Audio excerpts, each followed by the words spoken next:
el hecho de legislar en función de que cuando se pudiera interpretar que una manifestación se pudiera tornar violenta, entonces valdría la pena del uso de la fuerza del Estado, los famosos granaderos, que por cierto me dicen que ya no existen, aunque los sigo viendo en la calle, y como estas, ¿cuántas veces hemos visto que la intervención de las Fuerzas Armadas pudiera esta intervención interpretarse como una falla, una falta grave a los derechos de las personas para manifestarse?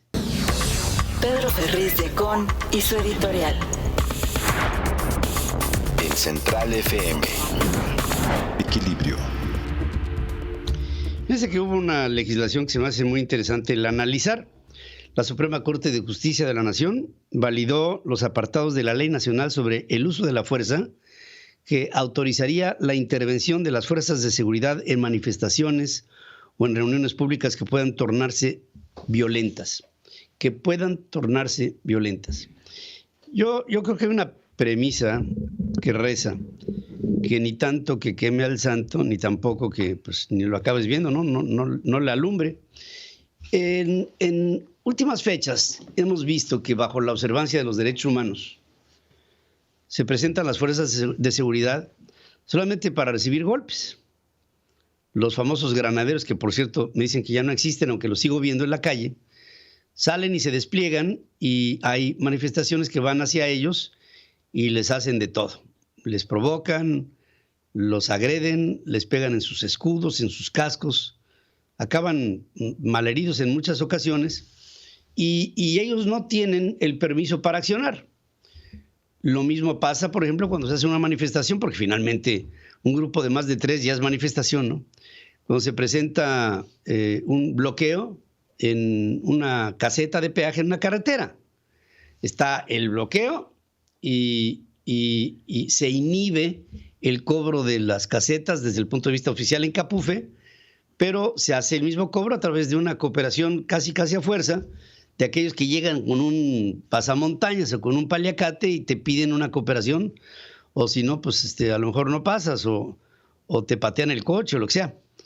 Pero mientras que todo esto sucede y se toman las casetas, ahí están las autoridades viendo. Pueden ser policía de caminos, o pueden ser militares, o puede ser Guardia Nacional, pero el hecho es que están viendo sin poder intervenir. Me ha tocado estar en lugares así, en donde les digo, bueno, ¿y ustedes qué van a hacer? Y dicen, pues nada, no tenemos instrucciones para movernos y para desmovilizar este bloqueo carretero. Eso, por un lado, pienso que está pésimo. Por otro lado, el hecho de legislar en función de que cuando se pudiera interpretar que una manifestación se pudiera tornar violenta, entonces valdría la pena del uso de la fuerza del Estado, que después de todo, en la previsión de la ley, la única institución de hecho que está autorizada para emplear el uso de la fuerza en aras de someter a lo que vaya en contra de la armonía y la observancia de las leyes es la autoridad del Estado. Y pienso que no tendría que haber habido una legislación al respecto, pero finalmente se aplica. Y se aplica bajo la norma de que a partir de ahora la Suprema Corte mandata, es decir, le envía una orden al Poder Legislativo para que se hagan leyes que hagan observar lo que ellos están determinando. Que cuando haya una manifestación que pudiera tornarse violenta, entonces se obra en consecuencia y se use la fuerza para inhibirla, para disuadirla. Así como el Yodex, ¿no? Para disolver las bolitas. Ahora, en todo esto, el problema no va a ser la elaboración de las leyes. El problema va a ser la interpretación de las mismas. Porque, bueno, fíjense los años que han pasado y todavía se siguen haciendo interpretaciones de lo que fueron las manifestaciones en la Plaza de las Tres Culturas, en la que estudiantes salieron a las calles a manifestarse bajo la idea de encontrar libertades en la sociedad y fueron reprimidos a tiros directos en contra de la propia sociedad, que encarnaron una especie de domingo rojo en un jueves de Corpus. Y como estas, ¿cuántas veces hemos visto que la intervención de las Fuerzas Armadas pudiera esta intervención interpretarse como una falla, una falta grave a los derechos de las personas para manifestarse. Pienso que aquí hay un hilo muy delgadito que divide al ser del deber ser. Y en ello entra un ejercicio sobre el Estado de Derecho, que de lo que se organice pueda resultar con fines disruptivos, anárquicos, caóticos, que lo que quieren es provocar la inestabilidad de un gobierno o de una sociedad, y que de todo pudiera ser una manifestación libre, buena, pacífica, constructiva, que pudiera, porque lo hemos visto también, lo hemos encarnado, que está haciendo una manifestación pacífica y de la noche a la mañana llega un grupo de provocadores que tornan y cambian el sentido de esa manifestación y la transforman en una manifestación violenta a través de provocadores, a través de gente que intimida y que con esa intimidación le cambian el tono y el sentido de las cosas.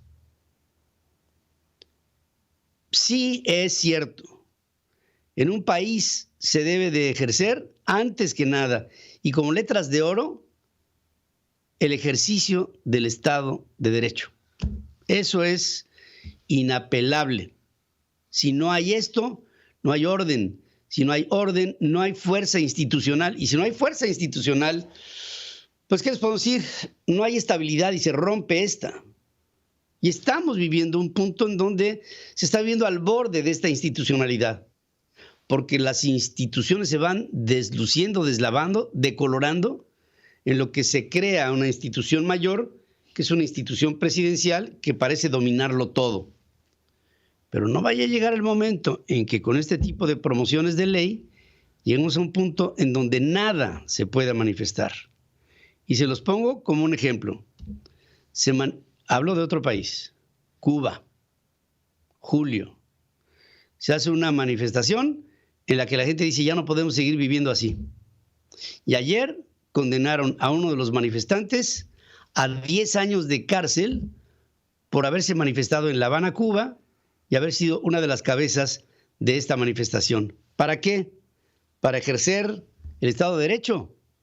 ¿O para escarmentar en ese ejemplo a otros e inhibir que el día de mañana se pueda hacer otra manifestación que vaya en contra del régimen cubano encabezado por Miguel Díaz-Canel? Ahí está la diferencia y el balance que nosotros no podemos ni debemos perder. Mucho cuidado. De aquí depende mucho del futuro de México.